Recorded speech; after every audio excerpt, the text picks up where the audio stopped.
Welcome dear student, welcome in Pragya online class. अब आपको मैंने पहले मोनेरा पढ़ाया था, आर्की बैक्टीरिया, माइकोप्लाज्मा, साइनोबैक्टीरिया और आपको एक्टिनोमाइसीट्स, रिकेट्सिया। तो इतने ये सब आपको मैंने पिछले टर्म में आपको बताए थे। अब आपका अगला आता है, अगला किंगडम है प्रोटिस्टा। तो किंगडम प्रोटिस्टा चालू होता है, किंगडम प्रोटिस्टा, किंगडम प्रोटिस्टा।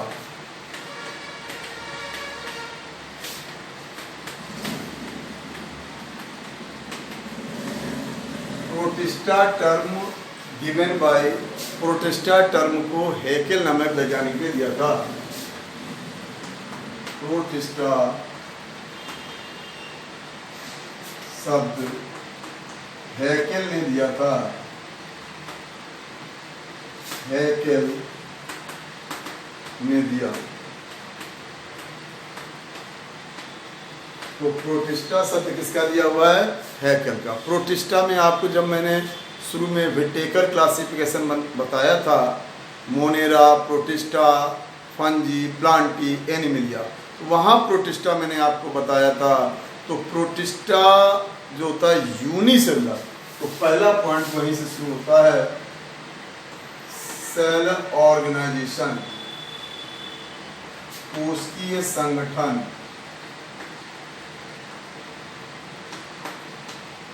कोशिकीय संगठन। तो अब देखिए, अगर आपका प्रोटिस्ट है और उसका कोशिकीय संगठन देखेंगे तो यूनिसेलुलर यूकैरियोटिक होगा। कैसा होगा? एक कोशिकीय और यूकैरियोटिक, एक कोशिकीय यूकैरियोटिक जीव। तो ये एक कोशिकीय होंगे और यूकैरियोटिक होंगे। माने यूकैरियोटिक माने यू माने होता है डेवलप्ड, कैरियन माने न्यूक्लियस। तो इनका न्यूक्लियस विकसित होता है। तो एक कोशिकीय यूकैरियोटिक जीव जो होते हैं वो किसमें आएंगे? प्रोटिस्टा। अब इनका आता है हैबिटेट माने आवास, हैबिटेट आवास। कहाँ पर मिलते हैं? तो जनरली प्रोटिस्ट जो होते हैं वो एक्वेटिक होते हैं, सामान्य रूप से जलीय होते हैं, सामान्यतः जलीय, और स्वच्छ जल में भी रहते हैं, समुद्र जल में भी रहते हैं। माने समुद्री और स्वच्छ जलीय, समुद्री या स्वच्छ जलीय। नदी, तालाब, पोखर वाले को कहेंगे स्वच्छ जलीय। तो प्रायः तो समुद्र माने जल में मिलते हैं। कुछ परजीवी होते हैं जो पोषक में मिलते हैं, कुछ परजीवी, और जो परजीवी होंगे, परजीवी पोषक में पाए जाते हैं, पोषक में रहते हैं। तो जो परजीवी होंगे वो कहाँ रहेंगे? और पोषक में रहते हैं। और मृतोपजीवी होते हैं वो मृत सड़े गले पदार्थ पे रहते हैं, जो फल सड़ रहे होते हैं या खाद्य सामग्री। तो मृतोपजीवी मृत सड़े गले पदार्थों पर, मृत सड़े गले पदार्थों पर, गले पदार्थों पर होते हैं, मिलते हैं। तो आप देखिए, वैसे तो जलीय हैं लेकिन ये पोषक में भी मिल सकते हैं और सड़े गले पदार्थों में भी मिल सकते हैं। तो ये इनका अकरेंस। इसके बाद इनका लोकोमोशन, लोकोमोटरी ऑर्गन, प्रचलन अंग, प्रचलन अंग। देखिए, ज्यादातर इनमें प्रचलन अंग पाया जाता है, लोकोमोटरी ऑर्गन पाया जाता है। तो प्रायः प्रचलन अंग पाया जाता है, प्रायः प्रचलन अंग पाया जाता है। तो ज्यादातर में प्रचलन अंग मिलता है। अब प्रचलन अंग क्या हो सकता है इनका?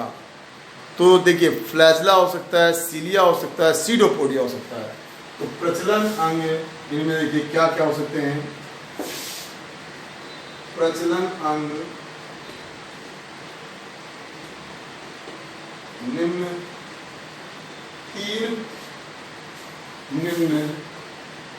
तीन प्रकार के हो सकते हैं, मिलते हैं। तो इनके पास चलने के लिए प्रचलन अंग क्या क्या होते हैं। नंबर 1 फ्लैजला हो सकता है। फ्लैजला हिंदी में कहते हैं कशाभिका, कशाभिका, कशाभिका, फ्लैजला। तो जैसे आप युगलिना, ट्रिपेनोसोमा, इनमें आपका क्या रहता है, युगलिना और ट्रिपेनोसोमा, इनके पास चलने के लिए क्या रहता है, तो इनके पास फ्लैजला रहता है, कशाभिका रहता है, रोमावी, सीलिया इसको बोलते हैं रोमावी। तो देखिए पैरामीशियम जैसे के पास रोमावी रहता है, पैरामीशियम में रोमावी होता है, मीशियम इनके पास रोमावी रहता है। और सीडोपोडिया कूटपाद, सीडोपोडिया,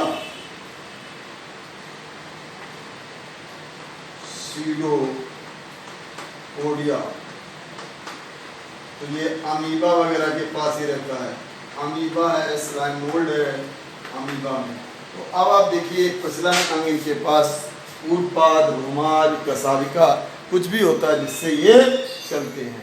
तो चलने का रहता है। फिर इनके पास होता है सेल वाल, कोशिका भित्ति की, सेल वाल, कोशिका भित्ति, कोशिका भित्ति। तो कोशिका भित्ति प्रायः पाई जाती है, कुछ में नहीं होती है लेकिन वैसे पाई जाती है। कोशिका भित्ति प्रायः उपस्थित, लेकिन जंतु वालों में नहीं होती, प्रायः उपस्थित मतलब कुछ में नहीं पाई जाती है। प्रोटोजोन में अनुपस्थित, तो उपस्थित है लेकिन कुछ लोगों में नहीं पाई जाती है, सेल वाल नहीं पाते। अगर है तो सेल्यूलोज की बनी होती है, उसका भित्ति सेल्यूलोज की बनी होती है, भित्ति सेल्यूलोज की बनी, सेल्यूलोज की बनी हुई। तो देखिए नहीं है बात अलग, अगर है तो किसकी बनी है, सेल्यूलोज से बनती है। आपने मोनेरा में पढ़ा था सेल्यूलोज की भित्ति नहीं होती थी। तो सेल वाल पाई जाती है और ये लोकोमोटिव ऑर्गन पाया जाता है इनके पास। अब बात आती है न्यूक्लियस, केंद्रक, न्यूक्लियस केंद्रक, एक या अनेक और केंद्रक कला रहती है, माने विकसित केंद्रक होता है। मोनेरा में आपने पढ़ा था न्यूक्लियाइड होता था, न्यूक्लियस नहीं होता था। तो एक या अनेक या अधिक, पैरामीशियम में 3 या और अधिक होते हैं, एक या अधिक केंद्रक और पूर्ण विकसित माने केंद्रक कला पाई जाती है। एक या अधिक केंद्रक, केंद्रक कला पाई जाती है, इसको हम क्या कहते हैं, पूर्ण विकसित केंद्रक। तो अभी तक केंद्रक नहीं होता था, न्यूक्लियाइड रहता था, लेकिन इनमें केंद्रक रहेगा। अब बात होती है क्रोमोसोम की, गुणसूत्र की। गुणसूत्र तो देखिए गुणसूत्र ज्यादातर देखिए तो गुणसूत्र डीएनए और नॉन हिस्टोन का बनेगा, माने प्रायः हिस्टोन नहीं पाया जाता है। तो गुणसूत्र प्रायः डीएनए वह नॉन हिस्टोन का बना होता है, नॉन हिस्टोन तथा कुछ आरएनए से बनता है। मतलब सबसे मेन बात क्या हो गई, प्रायः हिस्टोन नहीं पाया जाता है, हिस्टोन नहीं पाया जाता है, तो प्रायः हिस्टोन नहीं होता है, हिस्टोन प्रोटीन नहीं मिलती है, नहीं पाई जाती है। तो कौन सी प्रोटीन, हिस्टोन प्रोटीन, ये स्पेशलाइजेशन होता है। डीएनए कैसा रहेगा, तो यहाँ पर लीनियर रहेगा, रेखीय डीएनए, द्विकुंडलित रेखीय डीएनए, द्विकुंडलित रेखीय डीएनए होता है, रेखीय डीएनए पाया जाता है। और वहां पर कैसा था, वृत्ताकार, और यहाँ पर रेखीय डीएनए है, ये डीएनए में भी विशेषता रहती है। तो ये हो गया। इसके बाद न्यूट्रिशन, पोषण, न्यूट्रिशन पोषण। अगर इनका पोषण देखें तो स्वपोषी व परपोषी दोनों प्रकार के होते हैं। स्वपोषी, स्वपोषी अथवा परपोषी,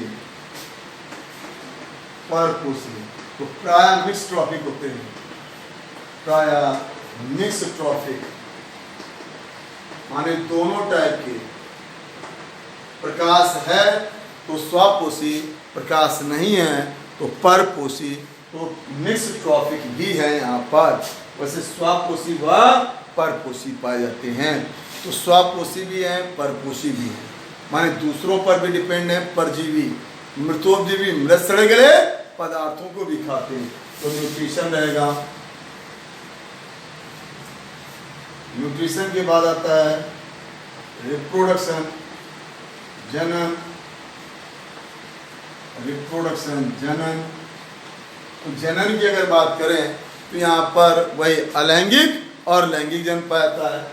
अलैंगिक व लैंगिक जनन, अलैंगिक व लैंगिक जनन। आप देखिए ज्यादातर इसमें पाया जाता है वही द्विविखंडन द्वारा जनन। क्या होता है, द्विविखंडन द्वारा जनन, द्विविखंडन सबसे ज्यादा यही पाया जाता है, द्वारा जनन सर्वाधिक होता है, सबसे अधिक पाया जाता है, सबसे अधिक। लगभग सभी प्राणियों में द्विविखंडन द्वारा होता है। और आपको मालूम बताया था कि एक जनक जीव माइटोसिस द्वारा दो बराबर भागों में टूट जाता है और प्रत्येक भाग नया जीव बना लेता है। तो सबसे ज्यादा तो यही वाला पाया जाता है, द्विविखंडन, द्विविखंडन। इसके अलावा भी हो सकता है बहुविखंडन, बहुत से टुकड़ों में टूट जाना, बहुविखंडन। तो देखिए बहुत से बन जाते हैं, बहुविखंडन कहलाता है। बीजाणु जनन भी हो जाता है, स्पोर्लेशन, बीजाणु जनन। तो देखिए अलैंगिक जनन तो कई प्रकार से हो जाता है, मुकुलन भी हो जाता है, लेकिन सबसे ज्यादा यही वाला पाया जाता है द्विविखंडन, दो बराबर भागों में टूट जाना, प्रत्येक भाग का नया जीव बना लेना। तो सबसे ज्यादा यही होता है। फिर होता है लैंगिक जनन। यहाँ पर लैंगिक जनन पाया जाता है। अभी आपने मोनेरा में पढ़ा था, वहां पर लैंगिक जनन होता था सिर्फ जीन रिकॉम्बिनेशन से, वहां गैमेट वगैरह नहीं बनते थे। यहां पर पाया जाता है तो लैंगिक जनन, लैंगिक जनन क्या होता है, उसमें गैमेट निर्माण पाया जाता है। गैमेट निर्माण माने युग्मकों का निर्माण। गैमेट निर्माण मतलब क्या हुआ, युग्मकों का निर्माण, का निर्माण। फिर क्या होता है, युग्मकों का संयुग्मन, युग्मकों का संयुग्मन, संयुग्मन होता है जिसे निषेचन कहते हैं। तो क्या पाया जाता है, निषेचन भी होता है, गैमेट भी बनता है,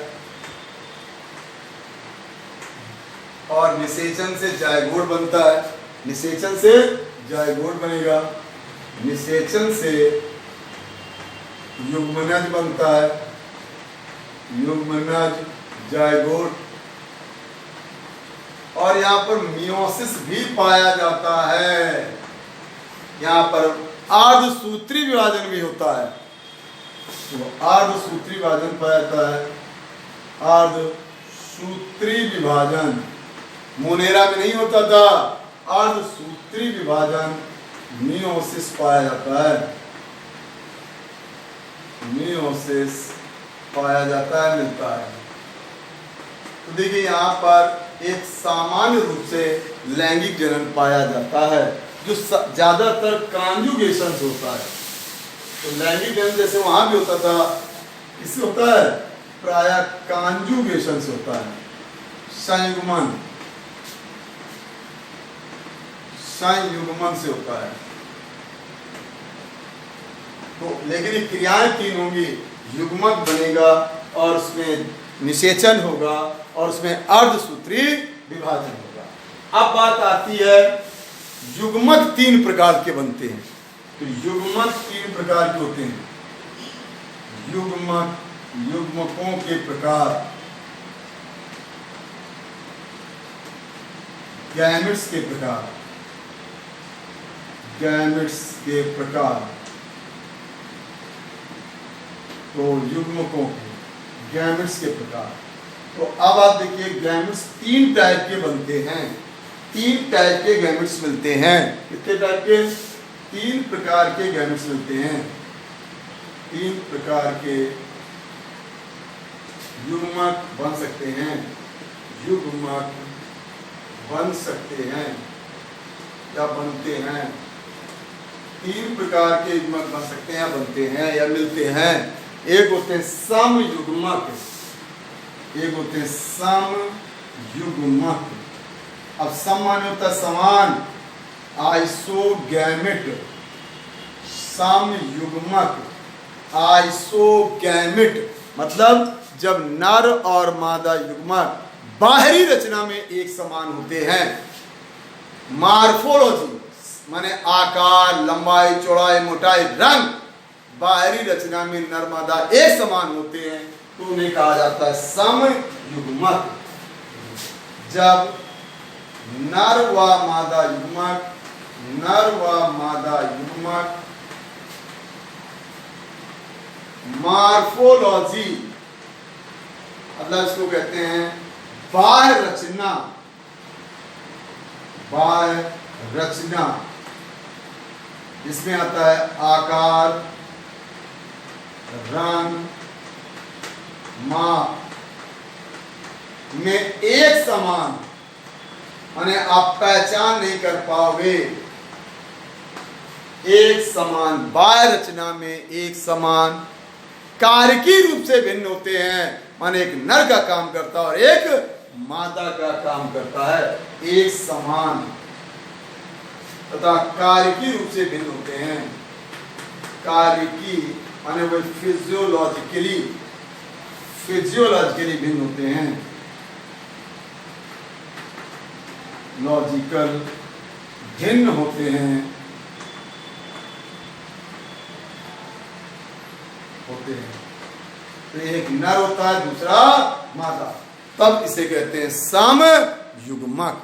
तो समयुग्मक क्या होते हैं? जब बाह्य रचना में एक तरह के हों और कार्य रूप से भिन्न होते हैं। तो जैसे मोनोसिस्टिस आपका होता है, तो मोनोसिस्टिस इस तरह का होता है समयुग्मक। आगे होते हैं विषम युग्मक, दूसरा होता है विषम युग्मक, इसको कहते हैं एनाइसोगैमेट। एनाइसोगैमेट विषम युग्मक। तो ये क्या होंगे?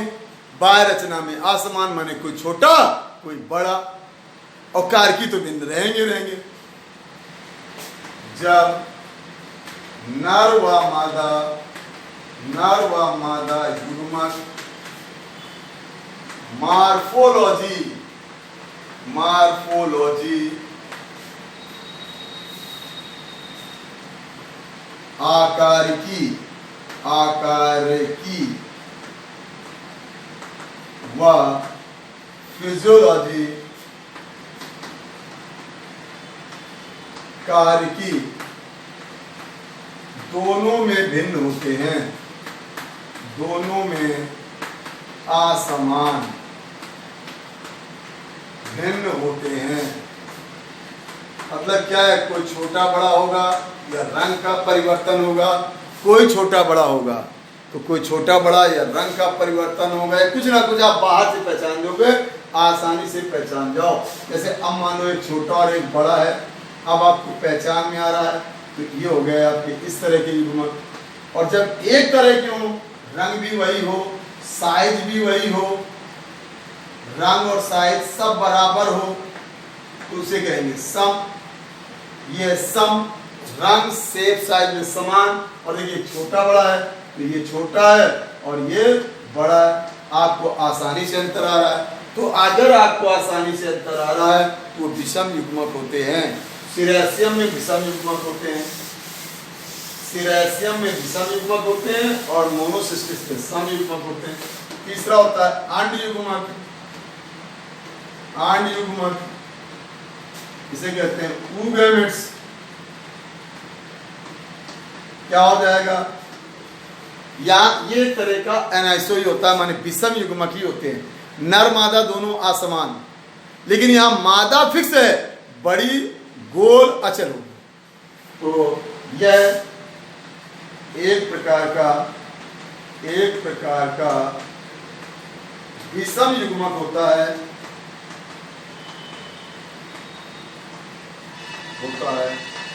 जिसमें मादा युग्मक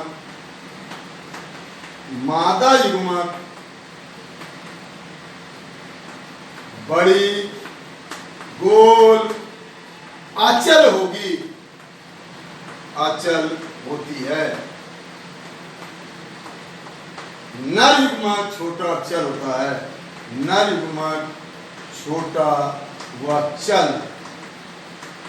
अगर ऐसा है तो उसे कहा जाता है कौन सा, अंड युग्मक। देखिए इसमें असमान है, लेकिन यहाँ फिक्स है कि मादा ही बड़ी होगी, इसमें कोई बड़ा हो सकता था, और इसमें मादा बड़ी भी होगी, गोल भी होगी, अचल होगी।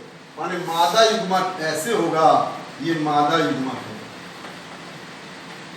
है, और ऐसे होगा नर युग्मक।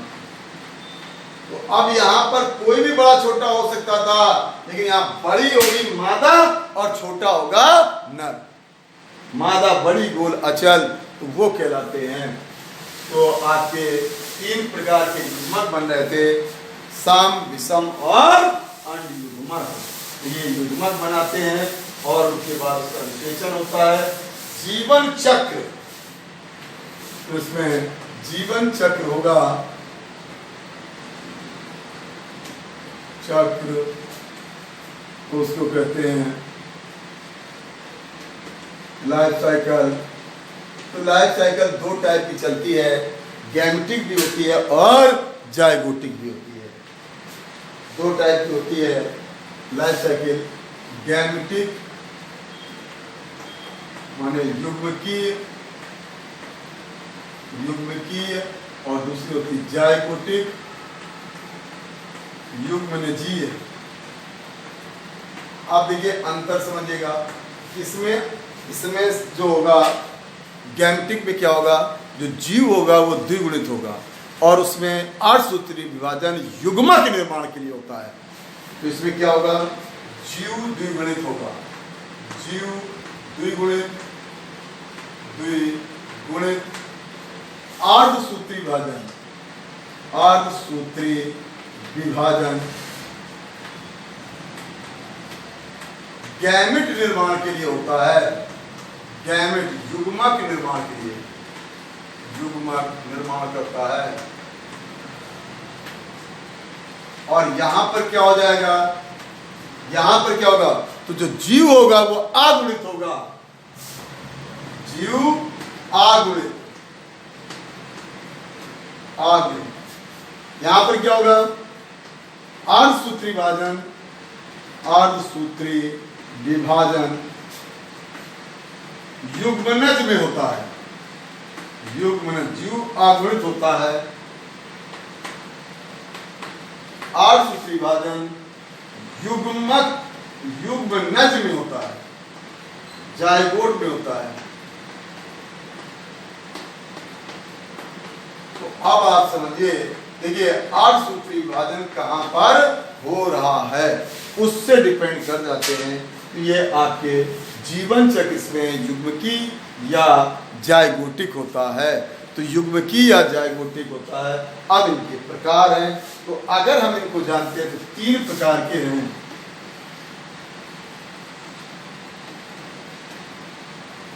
तो आपके क्या प्रोटिस्ट 3 प्रकार के मिलते हैं। प्रोटिस्ट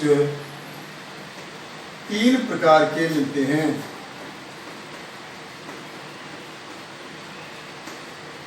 हैं, पाए जाते हैं।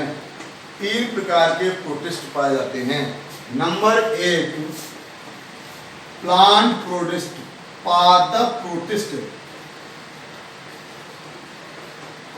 पादप प्रोटिस्ट ये शैवालों की तरह होते हैं। इसकी 3 श्रेणियां हैं, इसकी भी 3 श्रेणियां हैं। प्लांट प्रोटिस्ट की 3 श्रेणियां हैं, डायनोफ्लेजलेट, क्राइसोफाइट्स और यूग्लिनिडी। तो ये 3 प्रकार के हैं। डायनोफ्लेजलेट,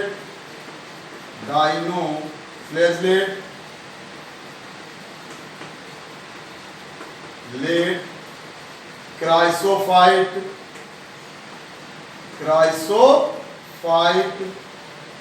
और यूग्लिडिनी।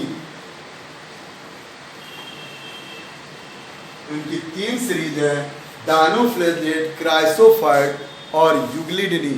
ये पादप जैसे होते हैं, शैवालों जैसे होते हैं। फिर होते हैं फंगल प्रोटिस्ट, माने मृतोपजीवी वाले। कवक प्रोटिस्ट। तो जब कवक प्रोटिस्ट की बात करते हैं तो ये कवक सीरीज में आते हैं और ये आपके स्लाइम मोल्ड कहलाते हैं। स्लाइम मोल्ड इनको कहते हैं औपंक कवक।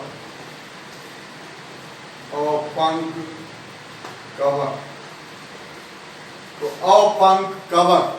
तीसरे होते हैं एनिमल प्रोटिस्ट, एनिमल जैसे प्राणी प्रोटिस्ट। इसमें प्रोटोजोआ संघ आता है, प्रोटोजोआ। तो अब आप देख रहे हैं यहाँ पर, तो यहाँ पर 3 प्रकार के प्रोटिस्ट आपको मिलेंगे। 3 प्रकार के प्रोटिस्ट, ये पादपों जैसे, शैवालों जैसे होते हैं, ये कवकों जैसे होते हैं मृतोपजीवी, और ये जंतुओं जैसे होते हैं। तो अब आपको इतने प्रोटिस्ट पढ़ने हैं। तो पहला प्रोटिस्ट डालेंगे डायनोफ्लेजलेट, पादप प्रोटिस्ट, डायनोफ्लेजलेट। अब हेडिंग डालेंगे डायनोफ्लेजलेट। तो डायनोफ्लेजलेट, डायनोफ्लेजलेट।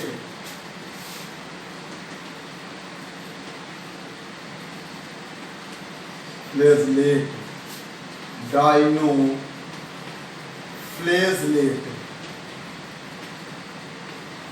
तो अब हम डायनोफ्लेजलेट प्रोटिस्ट की बात करेंगे। डाई माने होता है 2, फ्लेजलेट माने फ्लैजला वाले। ये 2 फ्लैजला वाले होते हैं।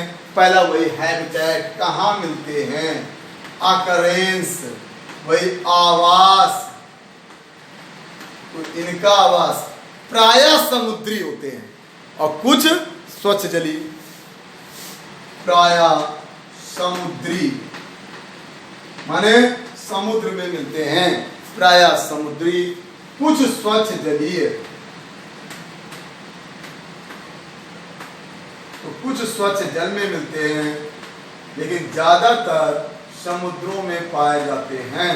समुद्र में मिलते हैं तो प्रायः समुद्री हैं। हैबिटेट के बाद अब इनका वही सेल, कोशिका कैसी रहेगी? तो आपको बताया एक कोश की यूकैरियोटिक, एक कोश की यूकैरियोटिक, एक कोशिकीय यूकैरियोटिक,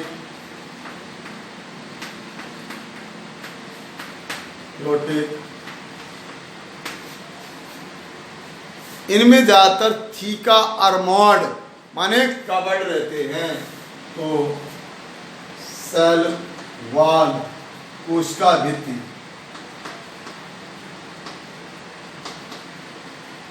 क्या है? उपस्थित, प्रायः उपस्थित, प्रायः उपस्थित होती है और पूरे को ढके रहती है सेलुलोज की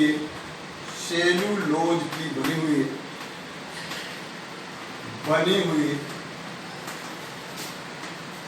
प्लेट्स नुमा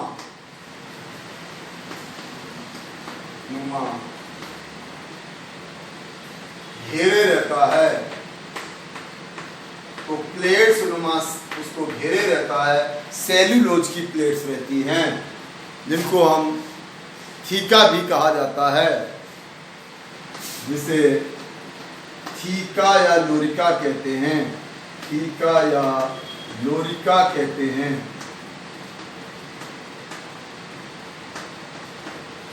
सेल वॉल रहेगी।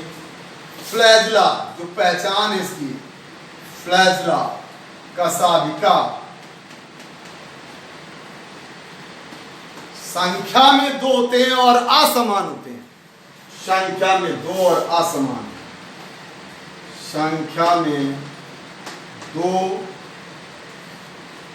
असमान, हेट्रोकॉन्ट फ्लैजला। तो असमान होते हैं, एक अनुलंब और एक अनुप्रस्थ। जो गति के लिए होता है वो अनुलंब, एक रहता है लॉन्गिट्यूडिनल, इसे कहते हैं अनुलंब। कोशिका से बाहर निकला हुआ, कोशिका से बाहर निकला हुआ गति का कार्य करता है, गति का कार्य करता है। तो ये गति के लिए होता है कौन सा? लॉन्गिट्यूडिनल अनुलंब कशाभिका। फिर होता है ट्रांसवर्स अनुप्रस्थ कशाभिका। ये छोटा और सेल के अंदर होता है, छोटा व सेल के अंदर, छोटा तथा कोशिका के अंदर होता है, कोशिका के अंदर रहता है। तो छोटा और कोशिका के अंदर है और वो कोशिका के बाहर निकला हुआ है। गति ये कराते हैं, गति नहीं करता है। अनुप्रस्थ फ्लैजला से गति नहीं करता है, वो सिर्फ अंदर से उत्क्रियाओं को नियंत्रित करता है। गति इससे होती है, चलता इसके द्वारा है, तैरता इसके द्वारा है। कौन सा? लॉन्गिट्यूडिनल। फिर उसका आ जाता है पिगमेंट वर्णक। और फ्लैजला फ्लैजलिन प्रोटीन का नहीं होगा, ट्यूबुलिन प्रोटीन के होते हैं। 9+2 का विन्यास होता है। फ्लैजला ट्यूबुलिन प्रोटीन के बने हुए, ट्यूबुलिन प्रोटीन के बने हुए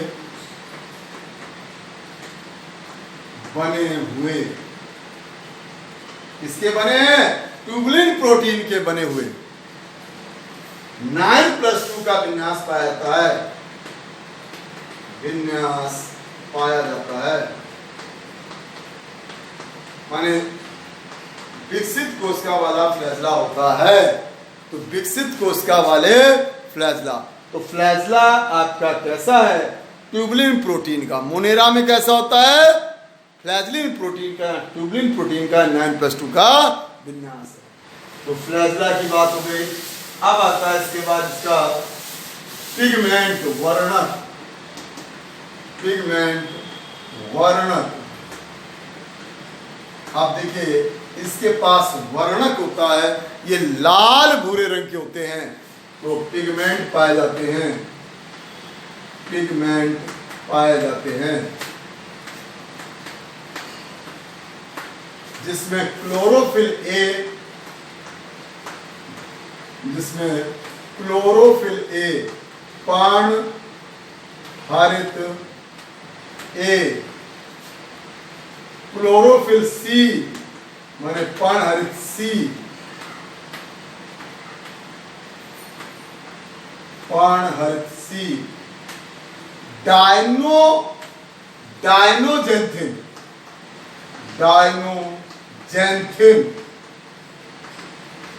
डायनोजेंथिन, डायडिनोजेंथिन आदि पाया जाता है, डायडिनोजेंथिन, ये सब पाया जाता है इसमें। तो पिगमेंट रहता है। अब बात आती है इनका न्यूट्रिशन, न्यूट्रिशन पोषण। तो वैसे तो स्वपोषी होते हैं, लेकिन मिक्स ट्रॉफिक मान लिए जाते हैं, तो प्राय स्वपोषी, प्रकाश संश्लेषी, प्रकाश संश्लेषी माने प्रकाश संश्लेषण करते हैं और ऑक्सीजन देते हैं, अपना भोजन बना लेते हैं। मिक्स ट्रॉफिक, मिक्स ट्रॉफिक मतलब क्या है, अगर प्रकाश नहीं मिल पा रहा है तो मृतोपजीवी हो जाते हैं। नाक्टू लूका, इसमें एक होलोजोइक होता है, नाक्टू लूका जंतु समभोजी माने परपोषी हो गया, तो इसीलिए कहा जाता है मिक्स ट्रॉफिक। तो कुछ लोग जंतु समभोजी या वैसे जनरली क्या होते हैं, प्रकाश संश्लेषी, अपना भोजन स्वयं बना लेते हैं और सूर्य के प्रकाश में अपना भोजन स्वयं बना लेते हैं। तो न्यूट्रिशन पाया जाता है इसमें। इसके बाद रेड टाइड बहुत पूछा जाता है, रेड टाइड,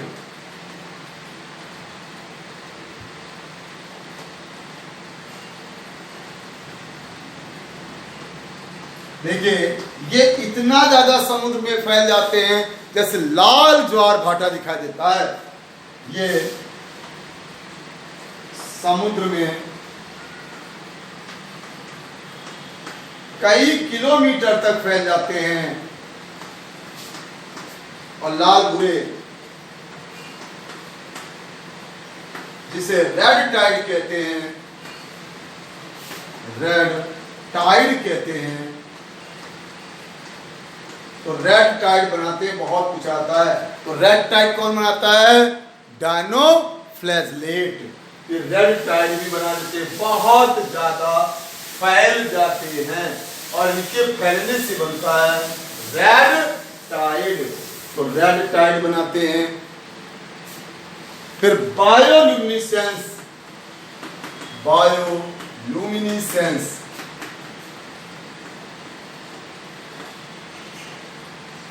प्रदीप्त, कुछ डायनोफ्लैजलेट प्रदीप्त उत्पन्न करते हैं, प्रकाश, प्रकाश प्रदीप्त उत्पन्न करते हैं, इमिट द लाइट। तो जो लाइट उत्पन्न करते हैं उसे कहते हैं बायोल्यूमिनेसेंस। तो इमिट द लाइट, जैसे गोनिओलेक्स, नॉक्टिलूका, नॉक्टिलूका और आपका ग्लिनोडीनियम आदि। तो इमिट द लाइट भी देते हैं। ये कुछ हानिकारक होते हैं, पैरालाइट बनाते हैं, पैरालाइटिक, कुछ हानिकारक भी होते हैं। फिर वही जनन, रिप्रोडक्शन, प्राय बाइनरी फिजन रहेगा। क्या रहेगा, प्राय बाइनरी फिजन। द्विविखंडन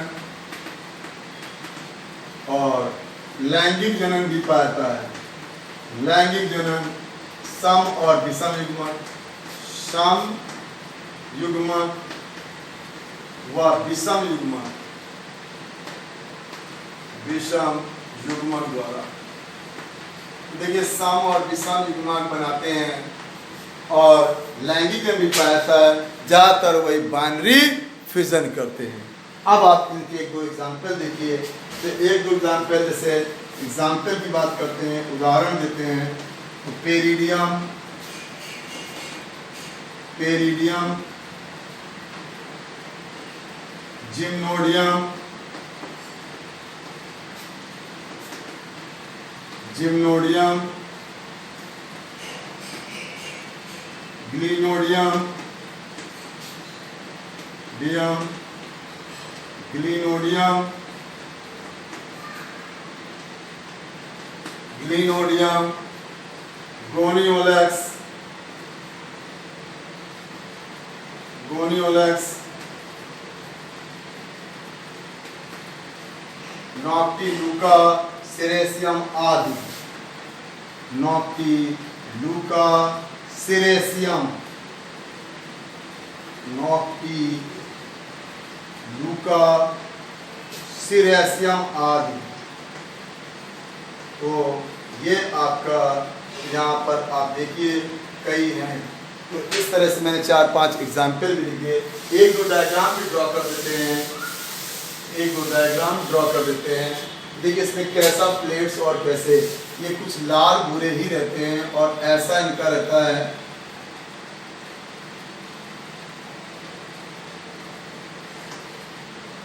और ये देखिए प्लेट्स ऐसी रहती है, ये इसका लोरिका कहलाता है।